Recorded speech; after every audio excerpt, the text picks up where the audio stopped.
inimbitahan ko na dating mga true money. So, ayan po. Salamat.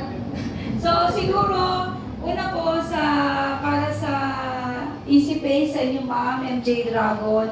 Siyempre, common experience po namin, may mga tindahan, ang hirap po magtiwala. So, ito po yung platform nila. Siyempre, nandun na yung pera natin once na nag-deposit tayo. So, hindi tayo basta mag-deposit sa kanila kung hindi tayo tiwala. So, siyempre, ayan, mabuti rin dumalo kayo ngayon. Mas nakita natin, MJ Dragon. So, malaking saklaw sila.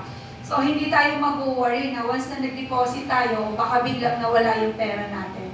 So, in-invite ko po kayo, yung iba, ako po dating sila, Sir, Tansa, even hindi ako yung umiikot, pero sa GC, lagi tayong nagkakakitaan. Ano po? So, dati din po akong DSP ni True Money. So, kaya nga ma'am, sabi ko, sana yung pag-aalaga na sinasabi mo, doon po muna nag-i-start yung magandang harmonious relationship talaga ng business na pinasok natin. So, tuloy-tuloy lang tayo, kaya po, in-introduce ko din sa inyo, kaya may nagtatanong sa ibang GC kung True Money din daw ba si EasyPay. So sabi ko nga hindi. Kaya ko lang din po pinakilala si EasyPay sa mga agent ng True Money kasi nakita ko naman, hindi naman din ko pa basta introduce sa atin. So, tuloy lang po tayo. Ang talagang baseline ko na kaya ko in-introduce, syempre yung kita. So, ganun din naman si True Money nung una, di po ba? So, sana tuloy-tuloy lang din talaga si EasyPay. Ito na yung tamang time. Magtuloy tayo sa ating negosyo. Huwag papanghinaan. At laging may pag-asa. O, di ba? May dumating na blessing, Sir Larry. Si Sir Larry, malakas to eh. Kaya tuloy-tuloy lang po tayo kasi malaking support. So, sana naman, Ma'am Sir, ng MJ Dragon ay kung nandun yung puso, hindi lang trabaho at income. So, nandun din yung puso, yung pagmamahal sa bawat isang agent, tulungan, walang laglagan. Kung may additional income pa, so share natin. So, tayo pa rin naman ang magdi-decide para sa ikaunlad pa ng negosyo natin. At higit sa lahat, syempre yung prayer pa rin po natin. So, yun lang po. Salamat sa pag-attend at masaya ulit ako nagkita-kita tayo. A year ago, 3 years ago siguro, dito din tayo salo-salo. Di po ba? Salamat. So yung mga mukhang iba, nakita ko na talaga, nagagalak po kami ni Bossing Celso na nagkita-kita ulit tayo. Salamat sa EasyPay at muli po ay na-unite kami. Tuloy-tuloy lang tayo. Salamat po. Thank you, sir. Thank you po. Naku, napaka-inspiring. Na-inspired ako. Grabe. So, ang maganda po kasi dito is, na-experience ako ni Ma'am Rose din yan. Yun na Ma'am Maricar, yun na Sir Tom, sino Ma'am po, na-experience na nila. So yung mga hindi pa po dito, mga gusto nyo rin Ma'am, experience ko kasi based naman sa testimony mismo ni Ma'am Rose na okay talaga siya. And kahit naman kami, kasi ako, user din naman ako, lahat ng platforms na gamit ko rin naman, I'm confident to say na talagang in terms of kitaan, lamang talaga si EasyPay sa ibang platforms. So, yun po yung sa amin. And yun po, kung may mga questions, clarifications po kayo, ano po, taas lang kayo, magsabi lang po kayo, i-assist namin kayo. Doon po sa mga... Sige po, any question po? Kailan kami pwedeng maging EasyPay? Actually, pwede na po ngayon. Marami na dyan. Oo, marami na daw dito. Kaya, kaya mo namin kayo i-register, wala akong bayad yung registration. At saka, wala ipapafunding kayo, wala rin yung bayad yun. Yun, wala pong extra charge. Kunyari, magpapafunding kayo ng 50,000. Pag po sinigil kayo ng ahente ng pisor ng 1% o additional 50, huwag po kayong papayag. Kasi pag nagpa-funding kayo ng 50,000 lang po yung ilo-load sa inyo. Yun lang ipapayaran nyo. Wala pong extra charge kasi wala po tayong charge yung advantage natin sa iba. So dapat po, pag nagpa-load kayo ng 10,000, 10,000 matanggap nyo. Pag-load kayo ng 100,000, 100,000 matanggap nyo. Pag nagpa-load kayo ng 100,000, 110,000 to matanggap nyo, ibalik nyo po yung 10,000. Nagkamali lang yung admin namin nun. Pag sumobra po, nagkamali yun. Pero pag kulang, yung bawal din yun, ma'am. So, kailangan talaga sakto lang po. Si Ma'am Hazel, Ma'am Gabini City po. Ano din yan, Ma'am? May tanong pa, Ma'am. Yan, ma'am. May mga ano pa kayo. Sige po, okay lang. Alam nila lahat, ma'am. Bigyan din yan, Ma'am. Ano kayo? Ano po kayo? Wag lang lang Wala, vlog may tanong. Alam mo, kung sakali po, pwede po ba yung kasi nga, dati ko sa Romani, nga, ang ano nila yung support eh, kaya lang ngayon medyo, parang ano ka lang po sa Cavite City po, may naka. Meron din po, ma'am. Meron tayo, ito po from Globe mismo, si Ronnie po. Siya po yung nag-handle ng Cavite City, ng Kawit, Noveleta. Meron tayong ahente po, si Kuya Doy.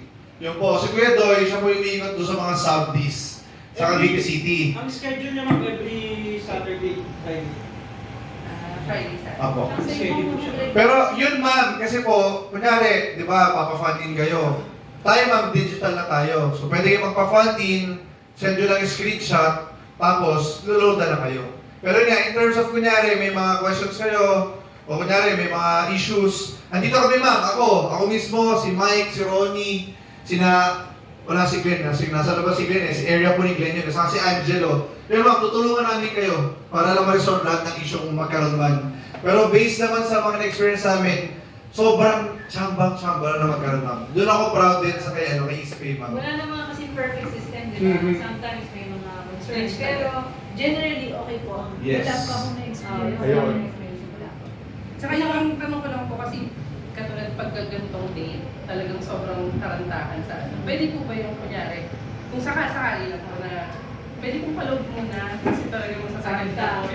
Kasi papasok din naman tayo. Yung sinasabi ko kanina na may special approval Yun. ng FSS or what. Pero actually ma'am, basta as long as same day, kasi ano po Same yun, day. remittance sila, kailangan same day. Kailangan kasi magbalance So, eh. opo, kasi may ano yun checking balance po, every end of day eh. So, yun lang naman yung request na feel ko naman ma-approvahan ni na Adrian, ni na Glenn, ni na Jello. Kasi yun yung medyo concern. Yun. Saka hindi naman siya palagi eh. Opo, syempre, naman yun eh. Mhm. Hindi naman most of the time, lang yan. Pag yung mga special cases May lang mga po. ganyang kaming scenario na, yung malalaking account talaga namin na paano muna, papanin muna kasi talagang hindi pa kaya. Hindi makaalis sa Hindi pa kaalis. Basta within the day po, mabigay na Yun, opo ma'am. Yun lang yung request namin sa inyo within the day. Kasi mapagbibigyan naman po kayo doon. Hindi lang po si MJ Dragon ang mag-aaral sa inyo o mag-estima sa inyo. Pati ho Globe employees. Yan, kami po mismo taga Globe. Regular employees ni Globe. Kami na ho yung mga leaders. Ako ay handle Hul Cavite, Batangas, Lagos. portion of Batangas, Hul Mindoro, o si Oriental and Romblon. So hindi ko kami mag-aalala na wala magiging this mga concern niyo. Sa akin ma'am, andito naman kami yan. Si Mike nga po, siya yung sa area na to. Yan. So, andito naman kami po. Pag ho hindi ma-contact sa number, pati ho Facebook, si Ma'am Yan, Rose lahat na- ma'am, lahat ng Ako si ano. Ma'am Rose din ay aking friend sa Messenger. So pag hindi sumasagot yung mga taga-Didi, Ma'am JC, hindi mo ako Yan, ha? Kaya kayo Glenn, ha? Kailangan, lagi active, ha? May direct line si Ma'am Rosie kay Boss JC. Naulan lang daw. Oo. Pero naman yun, ma'am, sobrang biya nung mangyari. Nagkataon lang talaga, pero... Pero si Sir, Ay, tanong si Sir. Ay, sige po, sir. Sir, regarding din sa cash out, sa Gcash cash out, ano naman, pa-explain? Kasi parang sinasabi Ayun, na nag-exceed. pwede hindi ka makapag-cash out si client kapag yung amount na ka-cash out niya ay Kulang. kailangan yung balance mo Oo. ay pa-explain na lang. Actually po, kasi di ba pag cash out ka, may convenience fee. Yes. So, kailangan po kasi, on top sa, kunyari, ang laman po is 1,000. So, magkakash out ka ng 1,000 dapat? Hindi. Ako po ay retailer ako. Kayo retailer, sir. So may client na pumunta, magka-cash out siya sa akin ng 10,000. Using so, gusto EasyPay. ko kasi wala na akong account na pwedeng mapasukan, hindi na exceeded na. So parang dito ko sa EasyPay EasyPay. account ko papapasukin yung pera niya. Hindi po pwede, sir. Pwede. Hindi, EasyPay. From GCash to EasyPay po. Yes. Okay. Alimbawa po ako si retailer na EasyPay, no? Tapos may magka-cash out sa akin using my EasyPay wallet galing sa kanyang GCash. Pwede naman po. Tiyakin lang po natin kung magkano ang laman ng iyong EasyPay, yun din po ang katumbas ng GCash na pwedeng i-cash out sa atin. Opo, dapat po may pondo. Kapag wala pong laman kasi po yung EasyPay ninyo, halimbawa may 1,000 lang yan, tapos may magka-cash out sa inyo sa GCash ng 1,500, hindi po yun pwede. so kung meron pondo, pwede. Kung may pondo po, pwede po siya. Walang charge si EasyPay. No charge po si EasyPay. Pero po ang magkaka-charge doon, yung magka-cash out na GCash using Kasi po meron silang yung halimbawa ikaw, babawasan ka po ni GCash. Kasi kayo yung Parang sir, kayo 2% mag-ano ba? sa inyo.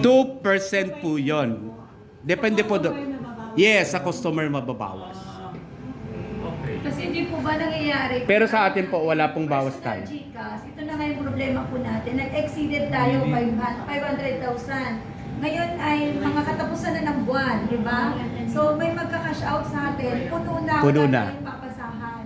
For example, may 10,000 nagka-cash out, so wala na tayong mapasukang GCash. GCash na yung pinag-uusapan, personal, yung GP. Ayun, pwede si AC Pay. Yes. Pero halimbawa, Hindi na rin po kayo maglulong. Meron din 10,000 tayo doon sa ating Yung equivalent amount po yung papasok. Opo. Kung ang magka-cash out sa atin is 10,000 pero ang natitirang balance na lang natin sa EasyPay 5,000, hindi pwede. So dapat, kumbaga, equal Actually, sila. kailangan po mas marami pa or equal. Ganun po dapat. So yun po yung answer doon sa Pero ang Tapos charging po, 2%. ang charging ay 2%. 2%. Doon po sa GCash niya. Yeah. Kasi exceeded na. Kung exceed na siya doon sa Sa 8,000. Oo, di ba? Ganun naman si GCash, di ba? 8,000 pataas po. Hindi, sa cash in po sila meron gano'n. Pero yun po, cash out siya eh. Basta meron po siya. babawasan. Hindi, halimbawa, Pwede natin tang itry. May isipin na po ba kayo? Ako pa magkakasout para mas maganda. Yung sa Wala yung agent po, absent. tulad namin, how much po ang magiging rebate? Meron po ba? Let's say sa customer po, di po ba, sabi nyo, is 2% na mabawas. So sabi po mga agent, ano po, may rebate May rebate din po sa inyo yung cash out. Itatry po natin mamaya, ha? Para po sigurado po tayo. 10,000, halimbawa 10,000 ang ikakash out mo sa akin. Magkano yung papasok sa akin?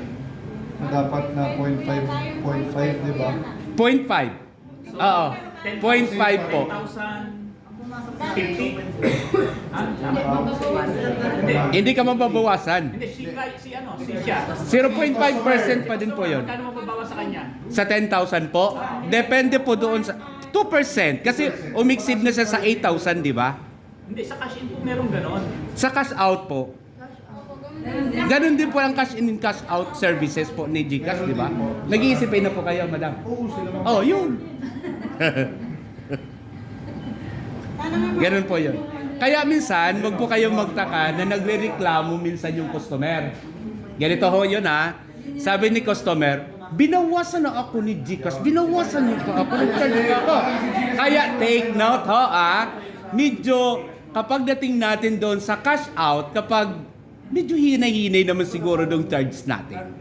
Kasi baka humingi rin kayo ng sa 10,000, magkano rin yun kapag 2% din ang kuha ninyo, 2% din kay GCash, doble talaga. Eh kapag kayo aware na sa ganung kalakaran ng negosyo, para tayo baga kahit 50 centavos basta may kumikita, okay na sa atin yun. Kaya medyo dahan-dahan lang. Hindi po namin kayo kontrolado. Baka mamaya doon sa kapitbahay nyo na may tindahan, mas mababa doon, mawawalan kayo ng customer. Ganun lang siya. So, iaayon nyo lang po doon sa location. Pakinggan nyo yung mga kapitbahay yung tindahan. Correct. Ganun lang po yon. O medyo babaan pa natin ng konti kasi siguradong sa atin. Mahal naman po sa atin. Mahal nga eh. Mas Question pa po. tatarungin natin yan mamaya. Itatry po natin mamaya. Try nga natin. Yan, actual. Sige, ma'am. Oh, try mo kay Ma'am Roslyn, ha? Yes. Cash out po At saka baka ito naman mayroon pa tayo dyan. Mas maganda po yung tinatry natin kasi baka sabihin nyo, ay napaka-hassle naman pala ng cash out sa EasyPay from GCash ni customer. Kasi po may ID pa yung nahihingiin. Bakit kailangan ng ID? Kasi po, makikita ho natin na talagang legit yung security yun. Makikita natin legit yung yung account niya. Kasi baka mamaya, hindi pala siya yun. Yung ba, ang dami mo ngayong fraud. Yung iba nga mo namin pagkagalan na nalalak yung Gcash account kasi hindi niya alam yung nagka-cash out sa kanya. Ay, fraud. Mga money laundering na. Kaya marami po mga GCash kami nakastop na. Mahabang proseso. Medyo hassle. May question pa po tayo? Kasi kung wala na mo, sino mo